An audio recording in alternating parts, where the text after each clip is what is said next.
என்ன விஷயம் அப்படியே சொல்லுங்கள். இப்போ வெள்ளாளகுண்டத்தில் வந்து பார்த்தீங்கன்னா காங்கிரீட் சாலை அமைச்சாங்க. காங்கிரீட் சாலை தரம் இல்லை.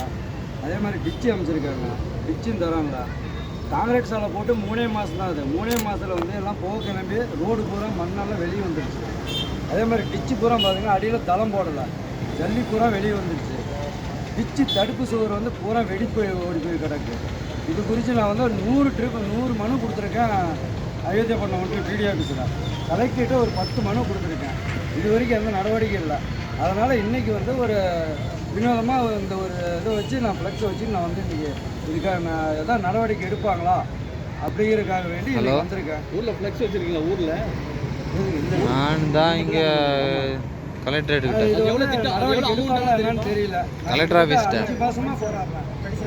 5 மாதமாக போகிறாங்க. இது வரைக்கும் அந்த நடவடிக்கை இல்லை. ரோடு எவ்வளோ ரேட் இருக்குது? ரோடு பார்த்தீங்கன்னா ஒன்று வந்து 55